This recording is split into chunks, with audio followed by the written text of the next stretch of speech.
xamuñu gor dëgg un homme de courage Samba ñaar la xam ci àddunaam lii lay woon jom li dama lay jox benn anecdote bi mu nekkee xale benn yoon la mës a jël 3e ci seen classe sam papa di ko ci xas Samba jooy na ko toute une journée et des jours sax à partir de ce jour depuis ce jour là Samba musul jël 3e premier wala 2e ba ni muy duggee université notam yi yëpp a ngi ci sama archive bu papa yi donc kooku maanaam mun nañ wax ne c'est maanaam nitu jom la par excellence Samba doo xam lu ko naqari doo xam lu ko neex il n'a pas voulu. mais pourquoi yéen lan moo leen animé woon ba ngeen ne ko bu leen jël dossier bi da ngeen a ragaloon wala da ngeen jàpp ne dossier bi politique rek la wala injustice daf ci am. wala da ngeen a ragaloon mystique comme ni ko ñenn ñi di waxe non xam nga mystique tout le monde est mystique tout le monde peut être mystique ku nekk ak lim ko jaral waaye dafa am foo xam ne àdduna bu ñu fa tolloo dañuy bàyyi lépp ci loxo yàlla li taxoon ñu ko doon wax rek c'était pour maanaam dara bañ ko cee fekk pour maanaam tamit la sécurité de la famille parce que un état quel qu'elle soit n'a pas d'amis ils ont que des intérêts te Jacques Chirac dafa mus a wax benn wax mu ni la démocratie s'arrête là où commence la raison d'État donc li taxoon man personnellement ma doon ko wax moo di ne dëkk bi jamono jooju mu ngi métti ñu ngi lakk kër yi ñu ngi def nii am na ñu ci ay bakken yu ci dee à telle enseigne que ñu assigné ko benn garde du corps mais man je dis que si un président mu ngi nekk palais ñu barricadé ko mu yore beaucoup de garde du corps que ça soit le ministre wala keneen un juge des doyens ñu banaliser ko comme ça jox ko benn di garde du corps c'est pas noble. c'est pas noble balaa ñoo ñëw ci bi muy dajee ak Ousmane Sonko yooyu waaye ñun liir nañ ba tey ci journaux yi te dégg nañ ko tam ñu ne benn instant dafa rawale moom njabootam daal génn nañ këram ba am fu ñu dem làqatu ji est-ce que loolu am na. Ahmed keneen ku mu doonoon ku dul moom dana ko def. kon génnoon na këram dëggantaan. génn na këram dem fu ñuy wax ci booru hôtel Pullman dëkk foofu. il n'était plus joignable. il l'a fait parce que tamit dafa yore njaboot. yéen mënoo leen ko woon jot. non bon am na nag suñu ay ñenn peut-être 1 ou 2 membres de la famille yu xam fi ñu nekkoon te loolu keneen ku mu mënoon a ti doon ak fi situation bi dëkk bi tolloon ba pare à part ça sax defu ko non seulement pour njabootam mais daf ko def tamit pour ses collègues magistrats yi nga xam ne ñoom ñoo dëkk ci cité bi. dafa mujj génn cité yu magistrat yi fii. dem fële ci booru hôtel Pullman nekk fa foofu la nekkoon avec sa famille moo tax après mun naa leen envoyer ngeen teg audio bi il a demandé pardon à ses collègues magistrats xamal leen ne leen pression bi métti woon na waaye nag fii Sénégal nit ñi maanaam xàmmeewuñu ku jël ni justice di doxee ku jël dossier ak ku jël décision. muy demander magistrat wa mi ne leen ngeen baal ma ndax pression bi métti woon na trop ci yéen métti woon na trop ci man. donc ku mel noonu dëgg fa neex yàlla jàmm la doon ut. waaw.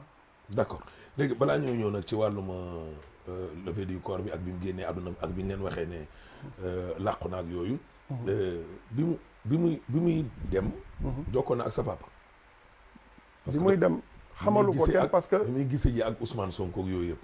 waaw wala këram nga fële la jógee rek dem tribunal. foofu la jógee dem sam papa bi la veille daf ko wax ne ko na bàyyi dossier bi mais tontuwu ko parce que xam naa ne connaissant le doyen des juges dafa jox sam papa trop de respect daf ko jox cër waaye tamit secret professionnel mayu ko mu xamal leen ne leen bu xëyee daf koy libérer il peut pas le faire. parce que ay famille non wala magistrat yi. junj nañu ko rek ñun ñii. lu mu leen junjoon. man le jour même bi muy libéré Sonko il m'a appelé ci WhatsApp bi. avant affaire bi commencé.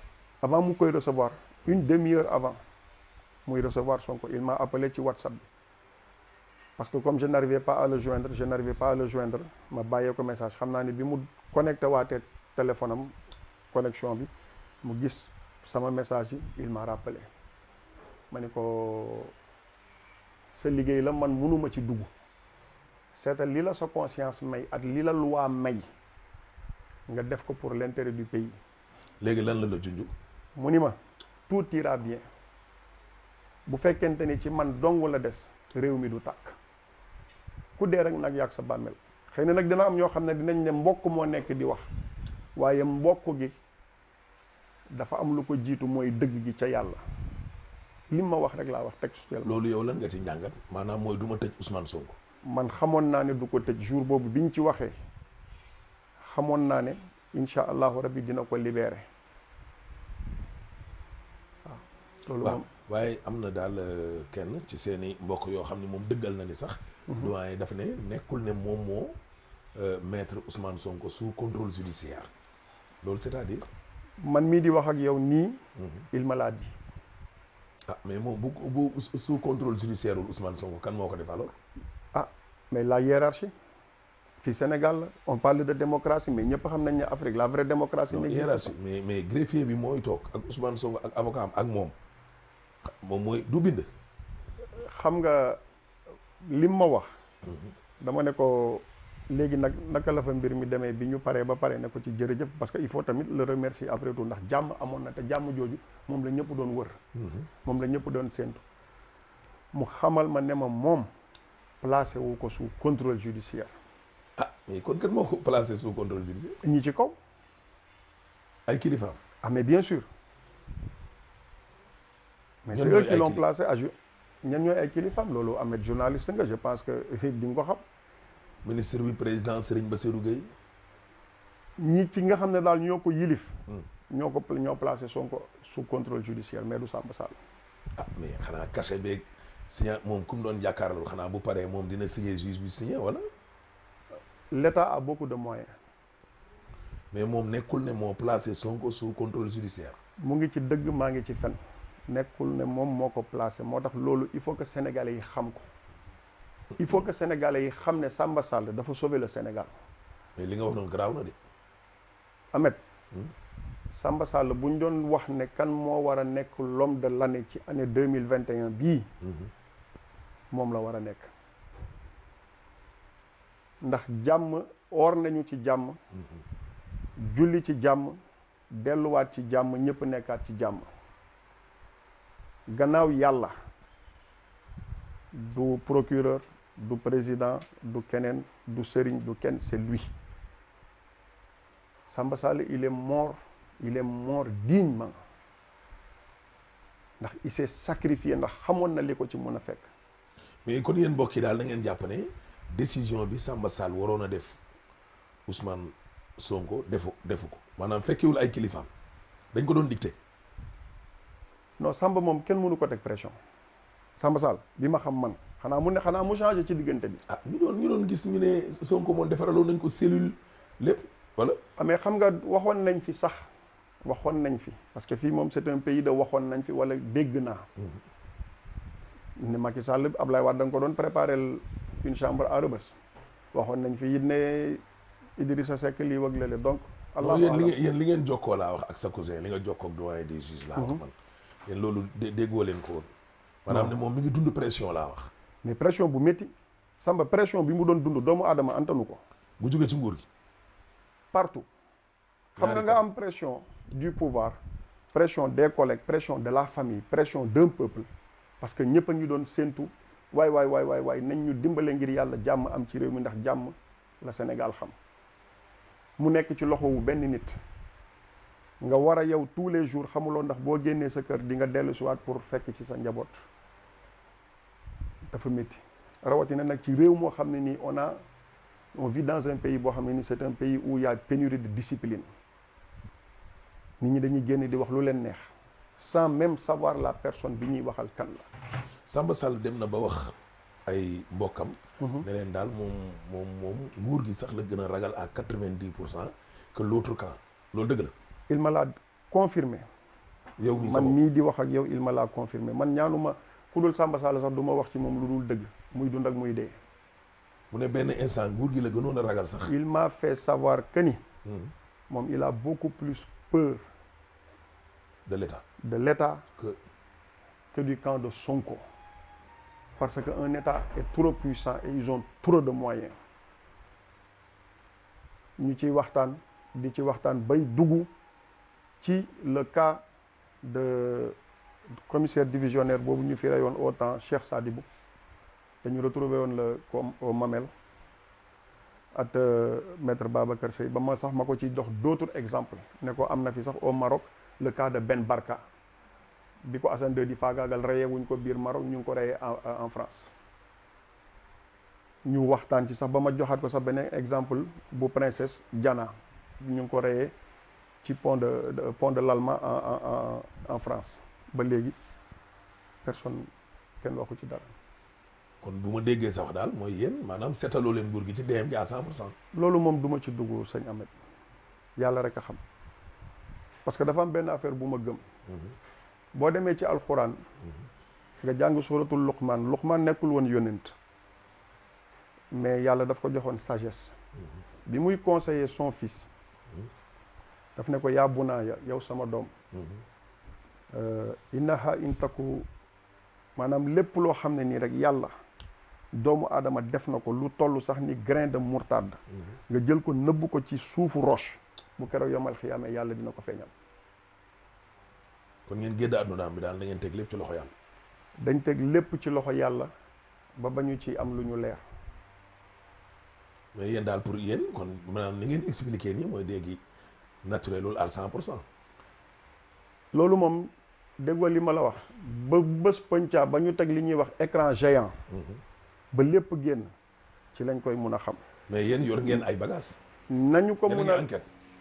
non xam nga enquête moom di nga laaj kii laaj kële waaye xëy na am na foo xam ne boo fa àggee. mooy li ma la wax rek tu es obligé nga taxaw. parce que da ngay xeex ak ñoo xam ne vous avez pas les mêmes moyens. waaw d'accord mais dafa am yoo xam ni dafa feeñ ci génn addunaam bi ak yoo xam ne tamit biñ koy waajal ak yooyu loolu tamit naqari leen ma jox la exemple. levée du corps bi. waaw hôpital ñëpp riir dem wutali fa. ñu ñëw fekk leen fa ne leen jël leen seen néew dem levée du corps amul.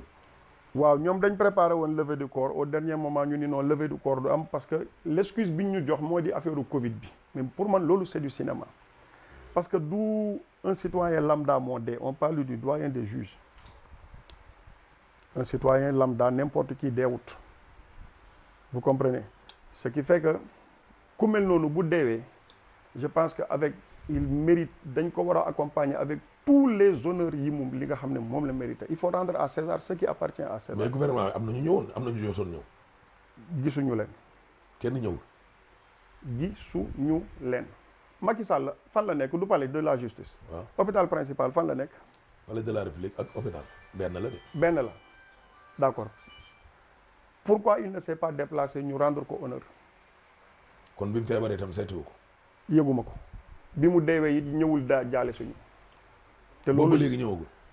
xam nga on vit dans un pays boo xam ne nii il faut dire les choses telles qu'elles sont ñun amuñu njiit on n'a pas des chefs d'État ici en Afrique. Afrique li ñu am fii waxuma Sénégal de mais je parle d'Afrique li ñu am ce sont pas des chefs d'État mais ce sont des bêtes d'État je pèse bien mes mots ce sont des bêtes d'État parce que je vais te vous dire un truc Macky Sall il s'est déplacé dem France assister di compatir métitu Macron ci kawu Charlie Hebdo bi ba manifester wu marche et tout ça là d'accord tu peux le faire ci ñoo xam ne ni la cause dafa jóg dem pour jàppale ñoo xam ni dañ doon xeex islam yow nga am un citoyen boo xam ne ni personnalité la woon ci réew mi nekk doyen des juges gaañu ñëwuloo nga présenter des excuses les condoléances à sa famille assisté wuloo ci levée de corps bi assisté wuloo ci enterrement bi peut-être que il a ses raisons. mais yónnee na ab délégation bu jóge ci gouvernement. mais quelle délégation ministre bi il est venu une semaine après. ministre de la justice bi bu muy ñëw. ci levée du corps bi boobu fekk na ambulance baa ngi génn. personne n'était là-bas pour defal sax la famille toppatoo leen kayit yi comme au niveau de l'ambulance dem au niveau de la gouvernance yooyu yëpp defuñu ko yooyu yëpp famille yi ñoo ko def suma benn jarbaat moo ko def. mais biñ demee Sokone autorités yi ñëwoon nañ mais ses collègues ñoom Bassirou Gueye ak yooyu surtout le procureur de la République. un autre lâche. déedéet waay. waaw. kan Bassirou Gueye. Bassirou Gueye mu ngi may dégg man li may wax ci télévision laay wax c'est un lâche da nga may demander le pourquoi. pourquoi. Samba Sall feebar na camarade de promotion wu Bassirou Gueye la pourquoi il n'est pas allé le rendre visite à l'hôpital xam nga excuse Covid c'est bien beau mais fi ñu bëggoon dem ñu ngi fay dem Macky Sall toogu fi devant le commun des mortels di organiser anniversaire am calculer woon nañ Covid bi Youssou Ndour defu fi concert créé wuñ fi làmb Covid bi c'est bien beau Bassirou Gueye n'est jamais parti le voir à l'hôpital Bassirou Gueye je vais te dire pire mu ngi may dégg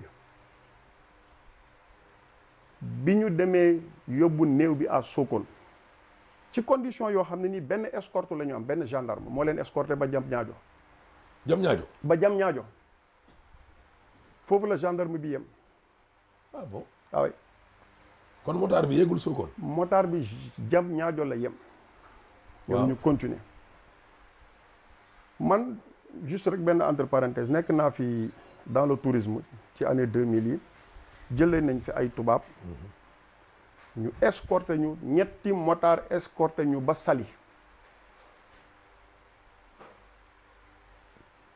ñu ñibbisi waat aller retour un doyen des juges gaañu ñu di koy yóbbu dans son village natal parce que c'était son souhait benn motard moo leen escorté ba jam ñaajo mu dëpp il rebrousse chemin Bassirou Gueye yegg na ba li tax ma ne la Bassirou Gueye c'est un lâche bu ko neexee nag en tant que procureur mun na ma accuser de n'importe quoi outrance à la magistrature patati patata je dis que c'est un lâche bu ma amoon un autre qualificatif dinaa ko wax sa camarade